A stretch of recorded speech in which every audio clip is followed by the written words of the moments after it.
নখকনির সমস্যা কম বেশি আমাদের অনেকেরই রয়েছে। নখের কোনায় নোংরা ময়লা জমে থাকার কারণে, অতিরিক্ত জল ঘাটার কারণে নখকনি হয়ে থাকে। অনেক সময় পুজ রক্ত বেরোতে শুরু করে, প্রচণ্ড ব্যথা করে, যার কারণে আমরা নানা ধরনের ওষুধের ব্যবহার করি নখকনি ঠিক করার জন্য।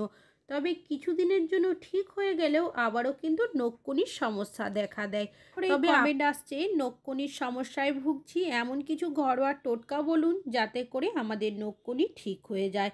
তবে আপনাদেরও যদি নখকনির সমস্যা রয়েছে তাহলে কিন্তু এই ভিডিওটা আপনাদের জন্য স্কিপ না করে পুরো ভিডিওটা দেখুন, না হলে কিন্তু বুঝতে পারবেন না। চলুন দেখে নেওয়া যাক কীভাবে আপনারা নখকনির সমস্যার সমাধান করবেন ঘরোয়া উপায়ে।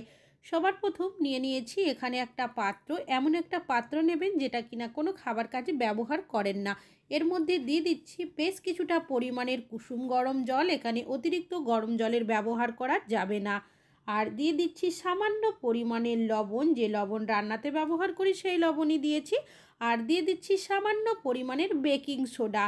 আর নিয়েছি এখানে আমি লেবু। এখান থেকে আমি হাফ চামচের মতো লেবুর রস এর মধ্যে দিয়ে দেব। তারপর সব উপকরণগুলো খুব ভালো মতো মিশিয়ে নেব।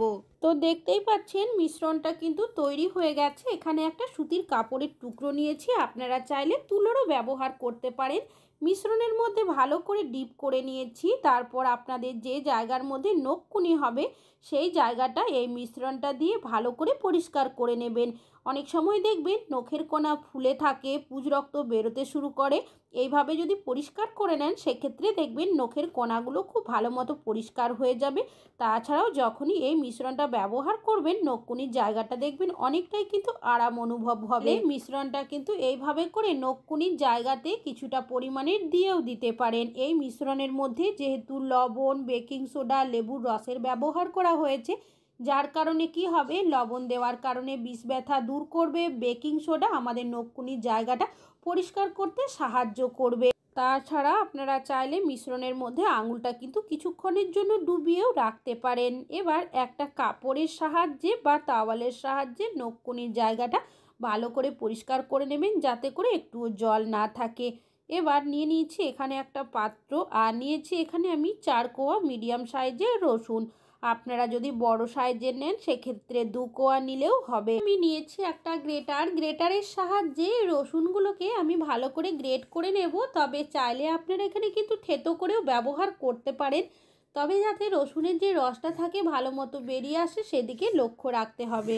তো দেখতেই পাচ্ছেন রসুনটা কিন্তু এখানে গ্রেট করে নেওয়া হয়ে গেছে। এবার এর মধ্যে আরও কিছু উপকরণ দিয়ে দেব। দিয়ে দিচ্ছি সামান্য পরিমাণের বেকিং সোডা, আর দিয়ে দিচ্ছি এখানে সামান্য পরিমাণের হলুদ গুঁড়ো। চাইলে এখানে আপনারা কিন্তু কাঁচা হলুদ থেতো করেও ব্যবহার করতে পারেন। আর নিয়েছি এখানে আমি লেবুর রস কিন্তু আমাদের দুটো জায়গাতেই ব্যবহার করতে হবে।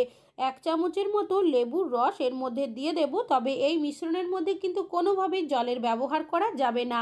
কিন্তু এটাকে ভালো করে মিশিয়ে নিতে হবে। তো দেখতেই পাচ্ছেন এটা কিন্তু খুব ভালো মতো মিশিয়ে নেওয়া হয়ে গেছে। তবে এটা কিন্তু এখনও সম্পূর্ণভাবে তৈরি হয়নি। এটা ব্যবহার করার আগে আরও একটা কাজ কিন্তু আমাদের করে নিতে হবে। তো এখানে আমি নিয়ে নিয়েছি একটা পাত্র।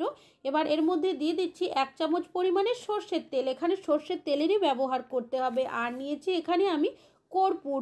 আমরা যে পুজো করার জন্য কর্পূর ব্যবহার করি সেই কর্পূরই নিয়েছি। এটা কিন্তু ন্যাপথলিন নয়, হাতের সাহায্যে গুঁড়ো করে দিয়েছি। এবার এই পাত্রটাকে গ্যাসের মধ্যে বসিয়ে দিয়েছি। গ্যাসের ফ্লেমটাকে একদম লোতে রেখে ভালো করে গরম করে নেব যাতে করে কর্পূরটা ভালো মতো মিশে যায় তেলের সাথে। এটা কিন্তু খুব ভালো মতো গরমও হয়ে গেছে আর কর্পূরটা ভালো করে মিশেও গেছে। পাত্রটাকে নামিয়ে নিচ্ছি। আগে যে মিশ্রণটা তৈরি করে রেখেছিলাম তার মধ্যে এই তেলটাকে আমি দিয়ে দেব। এবার আবারও আমি চামচের সাহায্যে সব উপকরণগুলো ভালো করে মিশিয়ে নেব। তবে এই মিশ্রণটা কিন্তু এখন কুসুম গরম অবস্থায় রয়েছে, অতিরিক্ত গরম হয়নি। আর এটা যখন আপনারা ব্যবহার করবেন কুসুম গরম অবস্থাতেই কিন্তু ব্যবহার করতে হবে। চাইলে আপনারা কোনো জারের মধ্যে স্টোর করে রাখতে পারেন, যখন ব্যবহার করবেন আপনারা কুসুম গরম করে নেবেন। আপনাদের যে জায়গার মধ্যে নখকুনি হবে সেই জায়গার মধ্যে কিন্তু এই মিশ্রণটা আপনাদের ব্যবহার করতে হবে। চাইলে আপনারা এইভাবে করে নখের কোণার মধ্যেও দিতে পারেন, বা চাইলে আপনারা পুরো নখটার মধ্যেও কভার করেও দিতে পারেন। এই মিশ্রণটা আপনারা কখন কিভাবে ব্যবহার করবেন, যাদের অতিরিক্ত নখকনির ব্যথা থাকবে, পুজরক্ত বেরোতে শুরু করবে, তারা সপ্তাহে 3 দিন দুবার করে ব্যবহার করবেন, দুপুরবেলা আর রাত্রেবেলা।